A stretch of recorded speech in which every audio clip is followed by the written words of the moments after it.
el congresista de la República, Javier Velázquez Quisquén. ¿Cómo está? Bienvenido. Buenas noches, gracias por la invitación. Bueno, gracias por haber venido casi directo del vuelo de Uruguay. Hemos llegado ayer, pero un poco apresurados. ¿Pero han podido lograr su objetivo, cree usted? Mire, nosotros no teníamos en la agenda ir, hemos estado jueves en el Pleno, nos enteramos que el gobierno había utilizado al Frente Amplio para no ser tan descarado, mandando su bancada a Uruguay. Por los canales regulares le hicieron la agenda a ellos y nosotros tomamos la decisión de ir porque era generar un clima de equilibrio informativo. O sea, ellos han ido, han dicho lo que han querido y era evidente ¿Pero que el gobierno les armó la agenda? Claro, por ¿Cómo supuesto. saben? Pregúntale al vocero Mauricio Mulder. Pero eso no nos importa, porque nosotros fuimos por querer tener la oportunidad también en el espacio mediático y periodístico de Uruguay, también poner nuestro punto de vista, ¿no? Esos espacios no se dejan, porque fíjate, se han ido ellos diciendo que llevaban un informe en minoría, y ese informe no existe. El Congreso expresamente consagró de que no había informe en minoría de la Comisión Lavallato. Entonces ellos han ido, lo han presentado al presidente de la Cámara de Diputados, que es de su partido. Entonces era evidente que nosotros teníamos que ir a generar un equilibrio informativo más que eso. Comentarios que expresan que el hecho de que ustedes hayan podido viajar a Uruguay al mismo tiempo que Frente Amplio para poder argumentar en contra o a favor de este asilo político, precisamente revela que hay un Estado de Derecho en el Perú y que ustedes, como congresistas del APRA, no son perseguidos por sus ideas y que pueden salir del país a su libre albedrío. ¿Pero quién ha dicho que nos persiguen por nuestras ideas? Yo creo que hay un error. Nosotros hemos ido porque evidentemente aquí en el país hay una abierta y descarada intromisión política del gobierno en las instituciones que administran justicia.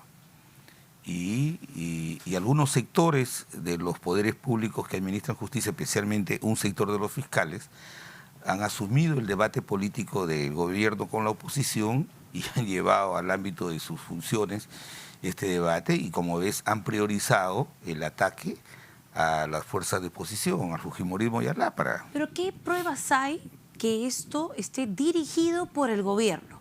Porque hay algo muy distinto, no sé, se me ocurre. Al fiscal José Domingo Pérez considera que Alan García no ha sido investigado y que tiene que ser investigado, y a su criterio por ahí tienen que empezar. Sí, pues. Bueno, eso podría ser un juicio propio o, como ustedes dicen, influenciado por el Ejecutivo. Pero ¿qué pruebas tienen de que eso podría ser una influencia o una injerencia del Ejecutivo? Concretas y no especulaciones como algunos especulan con respecto a la responsabilidad de Alan García.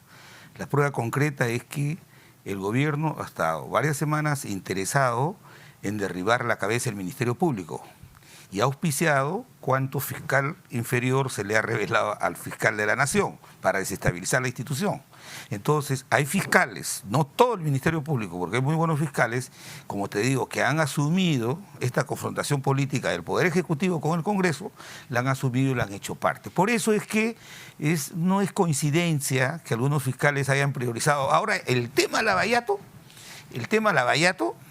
ya no es los grandes sobornos, las empresas consorciadas, ¿no? Ahora el tema Lavallato es el financiamiento de los partidos políticos, y hoy día vemos en la carátula de un periódico que el fiscal anuncia que va a citar 500 militantes de un partido a los que lo va a investigar si se pitufea. No, por favor, ingenuos no somos en el APRA. Entonces, cuando se le suspende a Alan García una diligencia, se le suspende a la que él ha asistido religiosamente, se le suspende, y en minutos un fiscal asume de una ONG una denuncia que tiene el derecho de hacerlo, pero sin corroborarla, suspende su audiencia, modifica su resolución, pide impedimento de salida del país por el solo hecho de una información solicita impedimento de salida del país y a las 48 horas, permíteme terminar, Alejandra, a las 48 horas, el día sábado, un juez apresuradamente decreta el impedimento de salida del país, mientras por el otro lado vemos que una persona que ha sido detenida por 36 meses, como la señora Keiko Fujimori, apela, y tú ves en los periódicos, han pasado 14 días y no elevan su apelación. Eso de verdad tiene una lectura, ¿no? Pero Alan García dijo que se allanaba el impedimento de salida del país y que era un orgullo para él quedarse. ¿Por qué cambió todo en menos de 24 horas? Por 3 informaciones que tuvimos. Nosotros nos habían anticipado un día antes de que iban a suspender la diligencia. ¿Ya? En primer lugar, tomamos conocimiento. Esa misma fuente, que fue fuente muy cercana al Ministerio Público, nos advirtió que iba a haber impedimento de salir del país. ¿Ya? Entonces, el día jueves se da la diligencia, se suspende, amplían la denuncia, piden la solicitud de impedimento de salida del país y esa misma fuente el día sábado de la noche nos dice que estaba preparando la detención preliminar de Alan el día lunes. Yo creo que no nos podemos prestar al linchamiento político llevado al ámbito de la Administración de Justicia, ¿no? ¿Esa fuente es Alonso Peña? No, nosotros no tenemos que revelar ninguna fuente y ahora resulta que... ¿Pero cómo interpreta estos en ningún caso ha sido ese comunicados? señor fiscal. No, ¿cómo interpreta que el fiscal Rafael Vela en estos días, que se está viendo el asilo político que ha pedido Alan García, denuncie a su colega, al fiscal Alonso Peña, y le manda un escrito diciéndole que ha interferido activamente en las diligencias del caso Lavajato y que ha actuado un poco más con irresponsabilidad en el caso? ¿Es una coincidencia eso? No, esos son temas internos del Ministerio Público. Nosotros nunca hemos tratado al doctor Saúl Peña y son temas internos de ellos, ¿no? Entonces, yo no puedo pensar que sea pura coincidencia. Lo que sí no es coincidencia es la actuación política que tiene el fiscal Pérez, ¿no?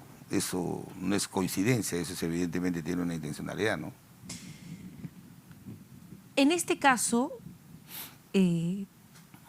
Alonso Peña ha sido el nexo para coordinar las diligencias en Brasil. Y ustedes dicen que nadie ha sindicado a Alan García, que cada vez que se le ha mencionado dentro de otras pesquisas, porque nunca se ha preguntado por él explícitamente en una investigación en la que él esté involucrado, porque antes estaba involucrado como testigo. Este fiscal Peña tiene que ver con eso, porque digamos que es como un embudo, ¿no?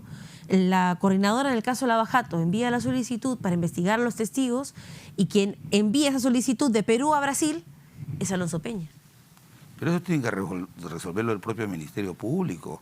El nuevo fiscal Chávarri ha repotenciado el equipo de los fiscales que investigan este caso, inclusive ha puesto al frente al doctor Vela, ¿no? Entonces, nosotros cuando hemos estado en Uruguay leímos esa denuncia de que se estaba enfrentando un fiscal con otro por una información que se había filtrado. Ellos tendrán que responder. Yo creo que los políticos no tenemos por qué meternos a especular ahí, porque justamente lo que estamos cuestionando de la grave intromisión política de parte del gobierno en un sector de la Administración de Justicia, ¿no?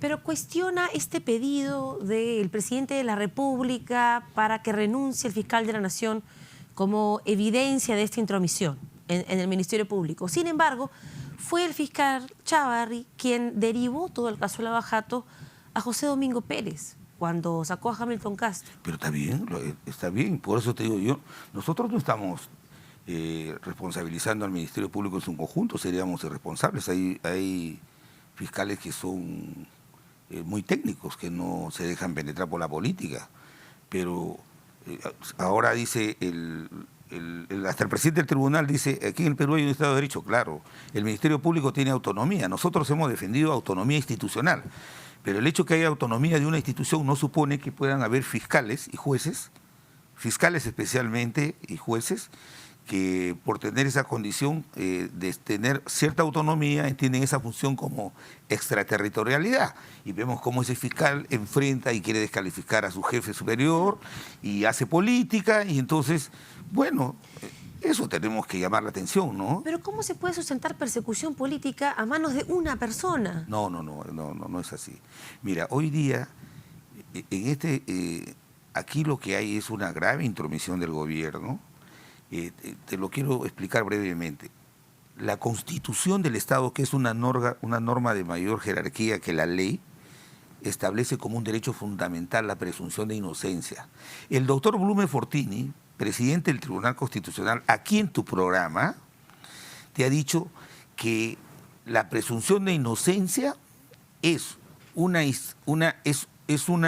garantía, un derecho que tiene un ciudadano, que para que este derecho sea vencido, tiene que haber un argumento categórico que permita que tú puedas restringir la libertad de una persona con lo que está en la ley, no en la Constitución, que se llama prisión preventiva.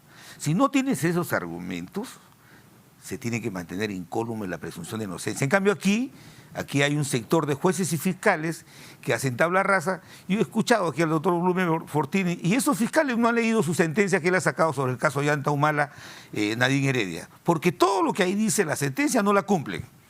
No la cumplen. Entonces, hay ciertos fiscales y jueces que creen que están por encima de la ley y la Constitución. Entonces se ha quebrantado el principio del debido proceso. Y hoy día la persecución política no es como antes. Así como antes había un golpe de Estado que te ponían en el Congreso tanques, bayonetas y sacaban a la fuerza a los congresistas. Hoy día no, hoy día hay formas más disfrazadas para someter las instituciones, ¿no? ¿Pero no creen que se han apresurado? No, porque en este caso manera. ustedes dicen, tenemos fuentes que nos dicen que se iba a pedir prisión preventiva, pero no se pidió. Entonces, ¿con qué evidencias ustedes dicen que se quería privar a Alan García de su Porque no se dio libertad? la diligencia, pero no es tanto así. Mira, ¿No hubiera sido mejor esperar a que se haga el pedido? No, te quiero decir otras cosas más concretas. ¿No te parece que esto habría que ser ingenuo para creer? Cuando iba a juramentar el fiscal Chávarri, un día antes, IDL le suelta un audio. Y al día siguiente, el presidente de la República no da la juramentación. Se vuelve a dar el caso. Minutos antes que Alan declare, IDL, que es su legítimo derecho, lanza una denuncia. Y el fiscal, el único, sin corroborar esa denuncia, sin corroborarla, el día sábado que va a sustentar el impedimento de salir del país, se basa en todo lo que dice IDL. A pesar que lo que ha venido de Brasil... ¿Y no podría ser al revés? No, por eso te digo, mira, que la ¿sabes fuente de IDL es la fiscalía. No, mira, los periodistas, yo los respeto, tienen el derecho de informar. Un periodista no se puede guardar una información, la tiene que decir.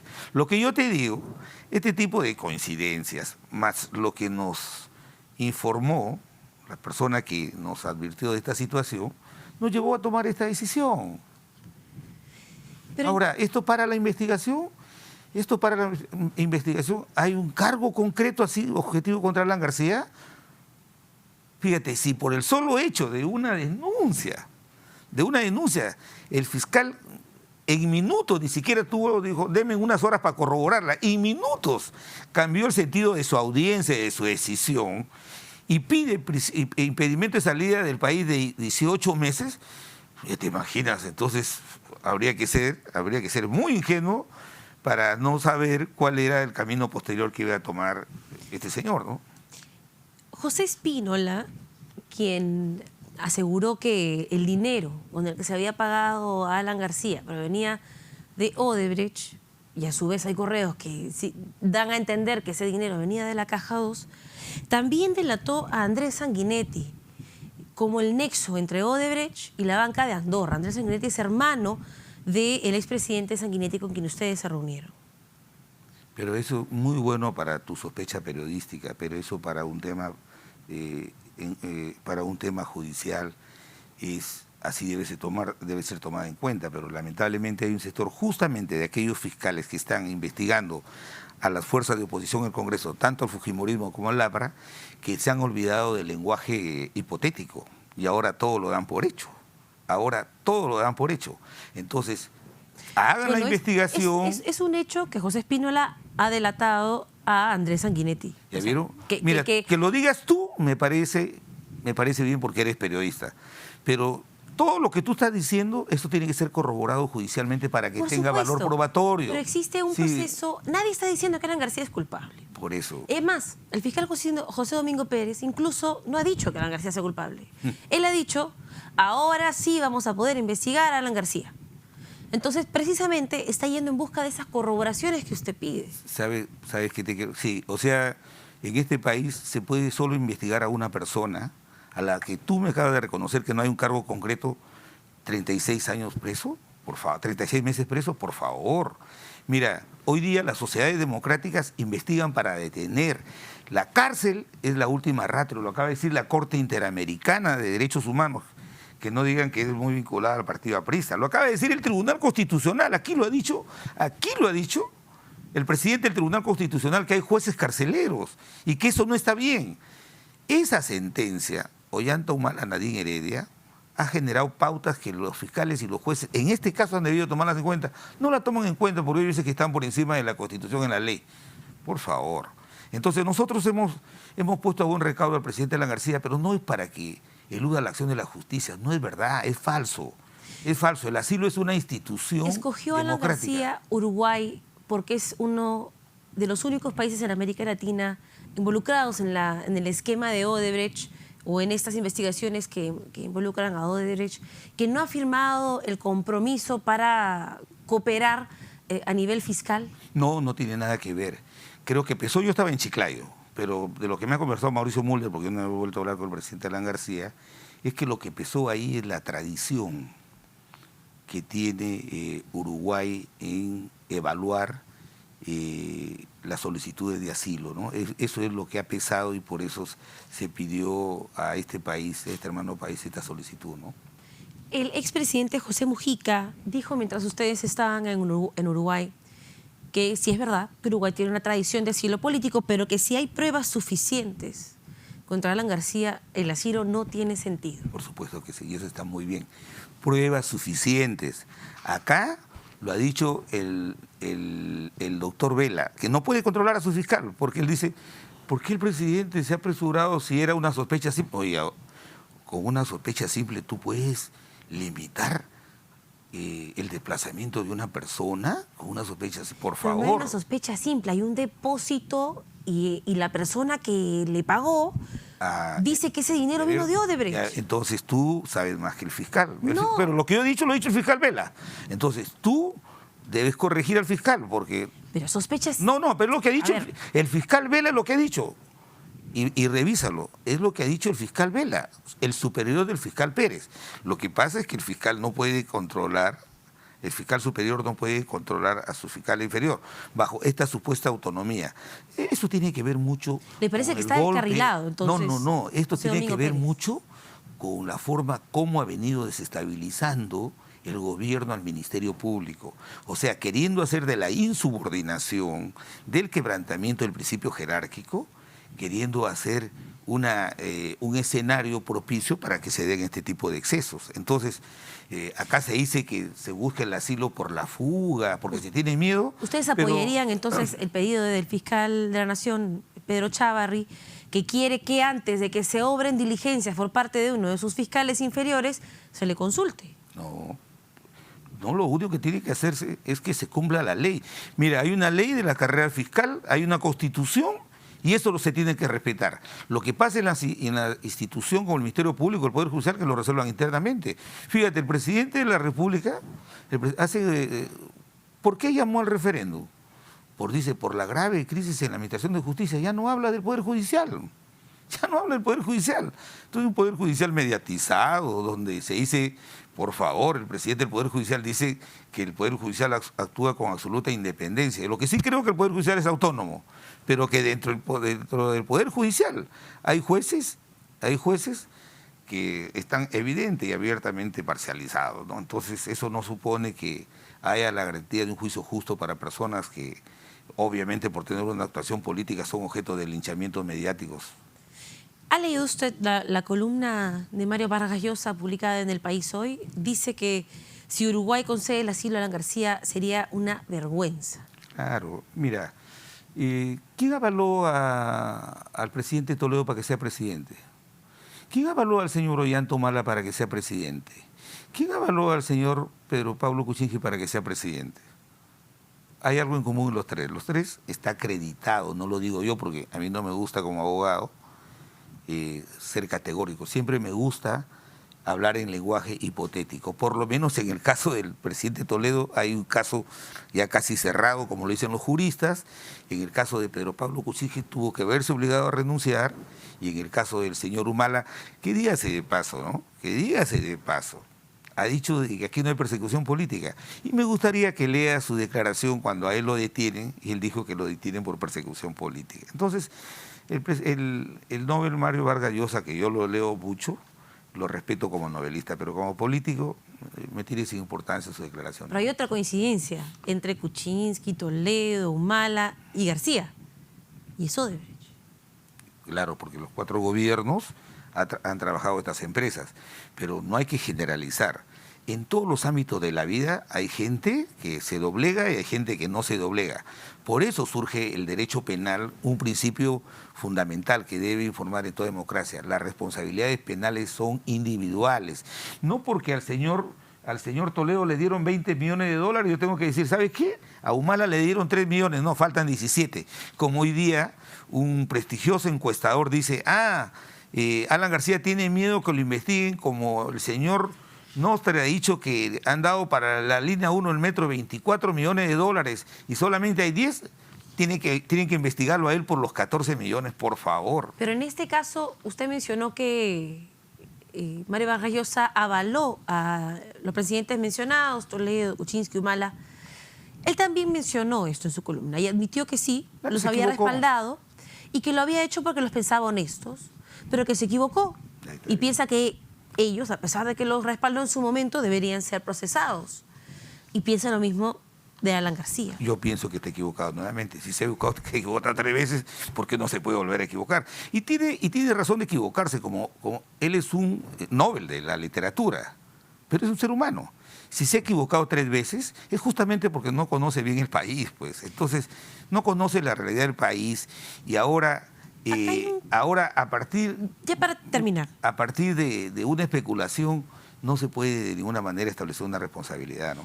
Hay quienes piensan que quien realmente le tenía miedo a Alan García era Jorge Cuba, porque se le negó en un primer momento la colaboración eficaz, pero en ese testimonio de colaboración eficaz que se estaba gestando, es el único en Perú que, además de ser sindicado como el que recibió los sobornos directamente a su cuenta, ha señalado tanto al expresidente Alan García como al ministro de Transportes y Comunicaciones. No es verdad, no es verdad. No es miedo a Jorge Cuba, lo que pueda decir. No es verdad lo que tú dices. No ha señalado. Nosotros hemos leído la declaración.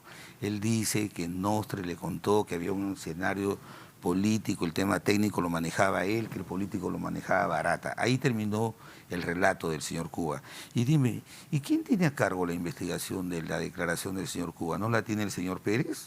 ¿Ese es amigo de nosotros, ese fiscal? Es que se anuló la colaboración eficaz. Y eso es culpa del APRA, es culpa de nosotros. O sea, por esa negligencia fiscal tú puedes condenar a priorísticamente a una persona, por favor.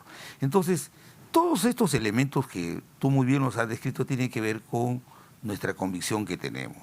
Mira, hoy día en el mundo, las solicitudes de asilo tienen que ver mucho con la justicia y países, cuando reciben estas solicitudes, establecen estándares, aplican criterios de estándares y ven si en algunos países la justicia está respetando el debido proceso, la presunción de inocencia. Entonces hay que dejar que el hermano país de Uruguay tome su decisión. ¿Para cuándo le esperan la decisión? No, mira, ellos son autónomos, nosotros no hemos hablado con ningún funcionario de Uruguay, los queremos dejar en la más absoluta libertad de que tomen su decisión. Le agradecemos mucho al embajador de Uruguay en el Perú, pero seremos respetuosos de la decisión que ellos tomen. Congresista, muchísimas gracias. Gracias, Alejandra. Por haber venido. Javier Velázquez Jejen, parlamentario aprista, bueno, confiando que todo va a salir bien para el expresidente Alan García. Bueno, tal vez los invito a Uruguay, si es que termina yéndose a ese país, ya están haciendo planes. Hemos estado unas horas, o sea, muy bonito Uruguay y se vive una buena democracia. ¿No les molestaría si se van a Uruguay a visitar a Alan García? Muchísimas gracias. En su momento.